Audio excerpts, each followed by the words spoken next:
Thank you for being here this great morning. So we shall proceed. Press statement from members of parliament. It is time to lead, not to fan the flames. Kenya must come first.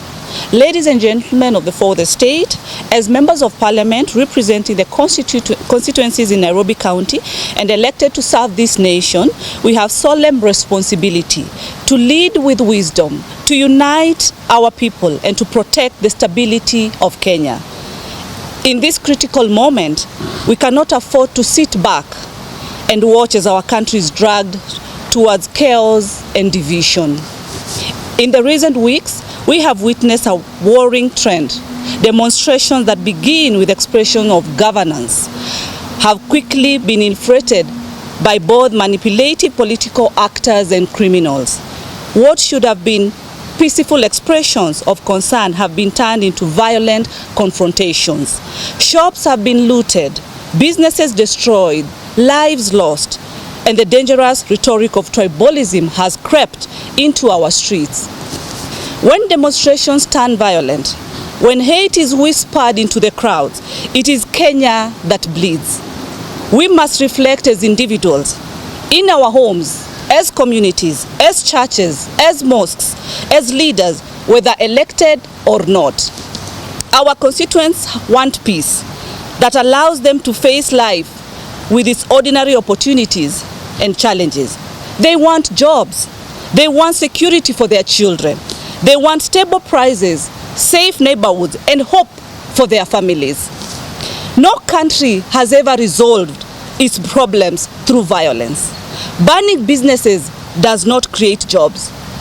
Stoking tribal hate does not put food on the table. Destroying our own economy deepens poverty.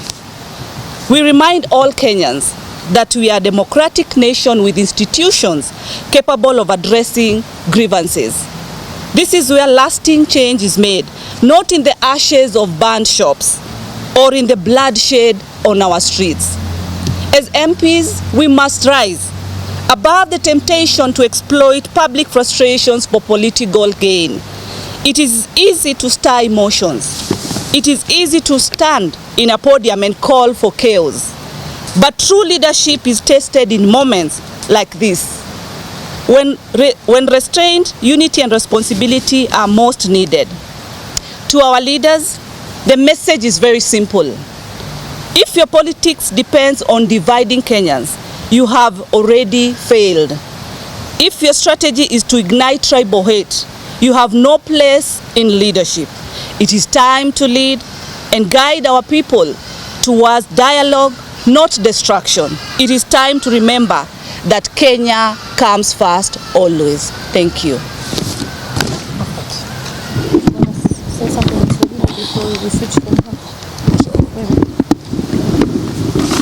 Asante sana members of press. Siku ya leo tumekuja hapa kama viongozi ambao wamechaguliwa katika jimbo letu la Nairobi, na tumekuja kwa kuweka message yetu moja ya kwamba kesho tunahitaji amani katika mji wetu wa Nairobi, na kusema na kuomba serikali kesho wajaribu sana waweze kutunza mali za wafanyi biashara. Hatungetaka kuona biashara ya mtu wote inaumizwa kwa sababu ya maandamano. Wale wanaandamana waandamane, lakini waandamane kwa njia ya amani. Sisi kama viongozi tumekuwa tunahubiri amani na tutaendelea kuhubiri amani. Katika statement ambayo imesomwa na senator wetu, amesema kwamba sisi kama wanasiasa tunahitaji kuongea na watu wetu wa mitaa zile tunawakilisha, zile constituency tunawakilisha, ya kwamba kesho tunahitaji amani katika jimbo na nchi letu ya Kenya.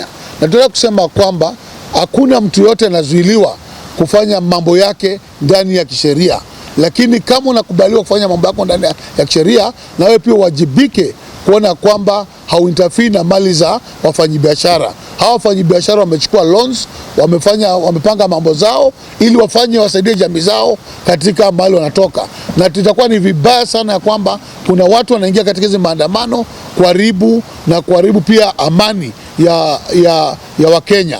Hakuna Kenya ingine tutakimbilia kama si ambaye tuko. Sisi ni wa Kenya, tutabaki wa Kenya, na lazima sisi kama wa Kenya tujipende.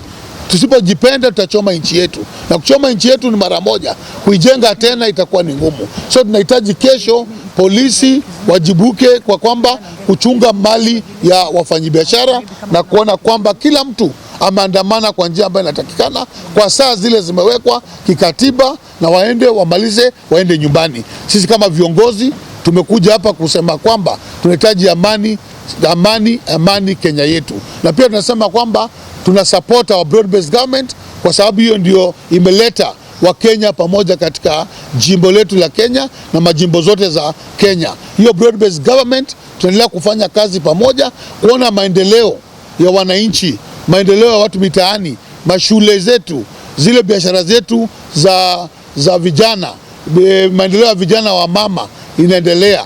Nataka kumshukuru our president kwa sababu ako kwa mstari wa mbele kuona kwamba tunapata hayo maendeleo kupitia broad based government. Pia nataka kumshukuru our former prime minister, our party leader wa ODM kukubali kufanya kazi na Rais William Samoei Ruto kuona Kenya mbele na hao wafuate nyuma, na sisi pia tufuate nyuma. So tunapunguza viongozi wawili na wawache kukashifiwa, kwa sababu kufanya kazi pamoja si hatia, na ndio kwa sababu sisi kama ODM na watu wa UDA tuliweka mkataba pamoja kuona kwamba tumeleta Kenya pamoja, maendeleo iende mbele, sio vita, sio kusukumana.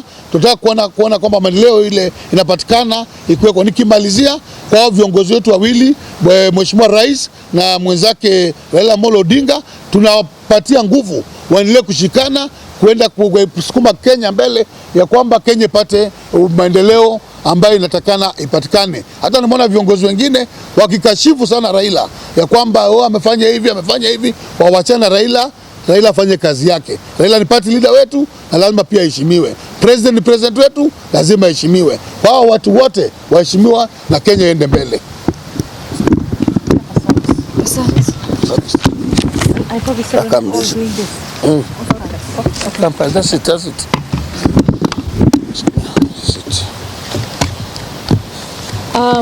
Good morning.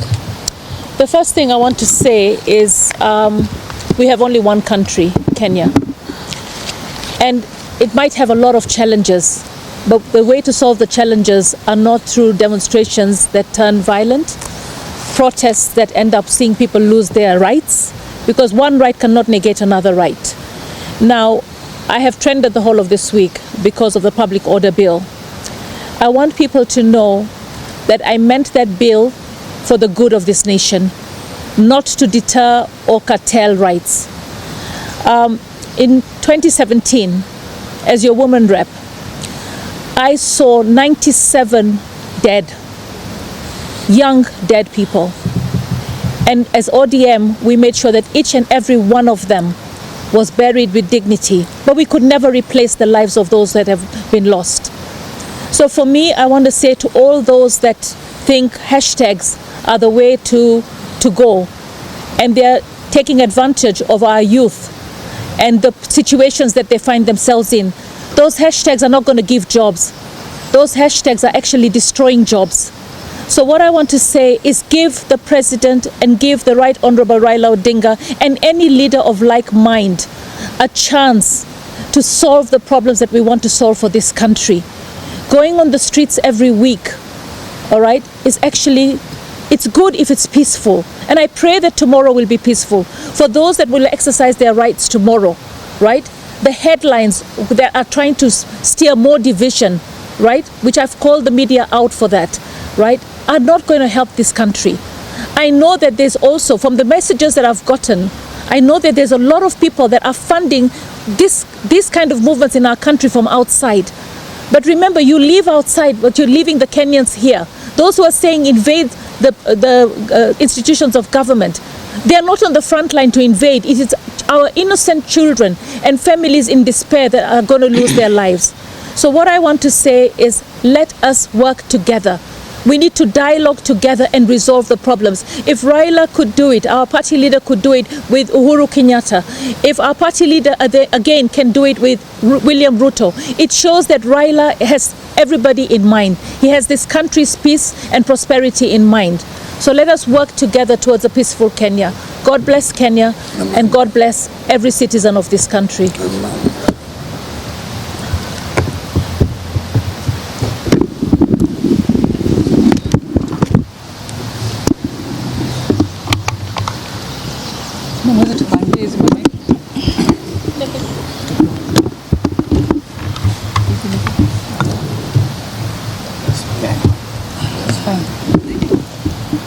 Thank you very much, members of the Fourth Estate. I want to speak to the young people of this country. What you do not know is at the moment, politics have begun. And what you're seeing and what you would think like a positive revolution or you think you're expressing your voice has taken a political turn. Politicians are infiltrating what was your movement last year. It no longer has a Gen Z face. It no longer has a youth face of this country. It is a competition that has all the political connotation in it. So I want to ask you, and especially the youth in Nairobi, do not be used politically. We know you are peaceful youth. We know you because we've interacted with you. We know you mean well. Do not agree to be used politically. Because I have engaged some of you even on social media. What are you fighting for? Some of you do not even seem to know what is the agenda because you have been whipped up politically. I want to urge you, stay at home in Nairobi because you have seen the kind of distraction and what a risky business it is. Police are out there to protect themselves. And you see, they have expressed it.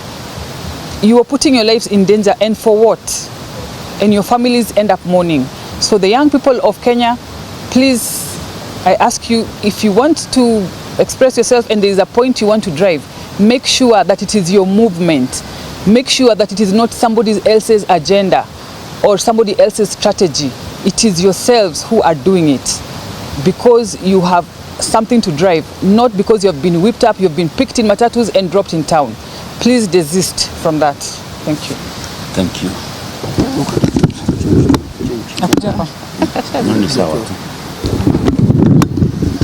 Thank you so much, members of the Fourth Estate, and we appreciate the fact that you came here to cover this press. I want to talk to the young people out there who, in my past life, I worked with in so many platforms. The shops that are being looted could easily be your parents' shop. That guy who is sending you out there will not show up, or maybe will just come to a funeral, maybe when you've met your death on the roads.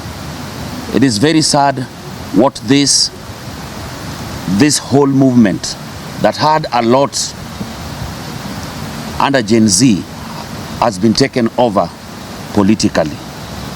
Tomorrow, Saba should be a day for the young people to sit back and reflect and ask themselves, what is our main agenda? As you can see, politics has already started, campaigns are on, and your voice needs to be part of the next general election. But it won't be found in the streets. The big battle is coming in 2027. Go out there. When we are registering as voters, go out there and register to vote. That is where the main battle will be. It will not be found in the streets, it will be found in the ballots. And I want to ask you to come out and support the president with everything that he's doing right now. You can see how much economic empowerment that is going around through even our deputy president and the teams that are going to the villages there to meet our people and ask them what they want, what they need, and it is actually being done. Sit back tomorrow, call your leadership, start having an agenda about this movement. Only then will your voice that is already loud enough will also be heard in 2027. Thank you so much. May we have a peaceful Saba day tomorrow. Asanteni sana. Wacha nisisitize kidogo na Kiswahili kile kingine kisicho cha Kanairo. Nenda litu nini? Kikuyu? Kikuyu. They're requesting a Kikuyu. Yeah, it's okay. Kikuyu ni sawa. Nakubalika. Mkamba? Hamna. Hapa kuna Mkamba.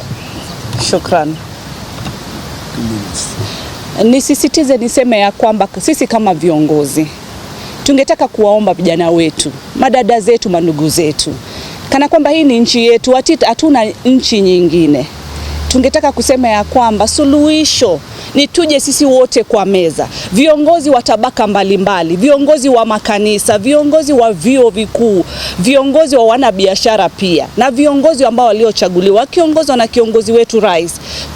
Tuje meza moja, tuweze kusemezana, tuweze kupata suluhisho ya shida ambazo zinafanya vijana wetu wazidi kuandamana kila siku, kwa sababu mazungumzo ndio yataweza kutusaidia tuweze kupata mwelekeo, tufanye ile tunaita national dialogue. Na sisi kama viongozi, mahali sisi pia tumeweza kukosea, sisi tuwaomba msamaha, sisi sio malaika, sometimes pia sisi tuwafanya makosa hapa na pale, lakini cha muhimu ni kuweka meza wazi, kukaribisha kila mtu, tuweze kuweka maoni ya kila mtu kwa upamoja, ili tuweze kupata mwelekeo wa nchi yetu. Hatuna nchi nyingine. Hatungetaka Kenya ibadilike iwe kama Sudan, hatungetaka Kenya iwe kama Haiti, hatungetaka Kenya iwe kama Somalia. Kenya ni nchi yetu ambayo tunaipenda. Ningehimiza vijana wetu tuweze kukubali, tuweze kufanya mazungumzo zaidi, na Mungu awabariki wakati wote.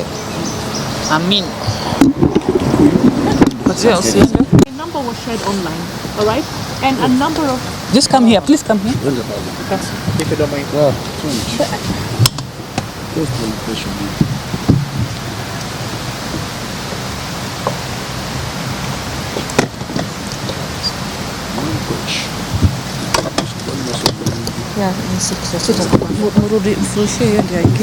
Let me flag you here.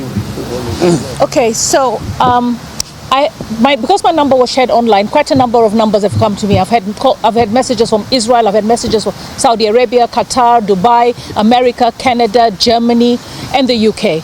So one message that came to me was from a number from Germany, all right, that said, we are fundraising, we're raising money, we're going to make sure that we fund the invasion of all the politicians' houses, all right? So that in itself shows that there's an activity going on there. I have a friend currently in the UK, and she was invited for a gathering, and in that gathering, she's a supporter of government, right? And in that gathering, they were actually raising money, all right, to send to Kenya. That was the purpose of the gathering. So I know that is happening. And a lot of the bloggers that are actually online, that are fueling the movement in the country right now, majority of them are actually not even living in Kenya. We know that. They're not living in the country. But for me, what is important is for us as a country to hold together. All right? I mean, I'm on the Esther dry fast, and I'm going to end it on Monday evening. The reason I'm doing the dry fast for the country is because I love this country, and every life is sacred. Every life is sacred. As I said, from 2017, 97 lives. And there are many other lives that come out of the injuries that are lost that we don't hear about. And this year, last year, almost another 60, 70 lives. We really need to understand that life is sacred. We want our youth to understand that the government is working tirelessly to ensure that we create jobs, either through direct employments, all right, or through business support and empowerment. So let us give the government the opportunity to work and deliver. We heard the Gen Zs, we heard their message, we heard their desperation. But right now we need to be able to serve the country and to safeguard the country. What we are asking for today, you might not appreciate it. But if this country spirals into the wrong direction, you will think and ask, why didn't we listen? Let us have peaceful demonstrations. Tomorrow is a day worth marking. Tomorrow is a day we should be celebrating people like Raila Odinga, not having headlines that castigate him. So for me, Kenya is our only country, all right? Let God lead us in the direction that we want to be led, and that is peace, love, and prosperity, and unity. Thank you. Thank you. Nani? We are waiting for them. No. We are waiting for them.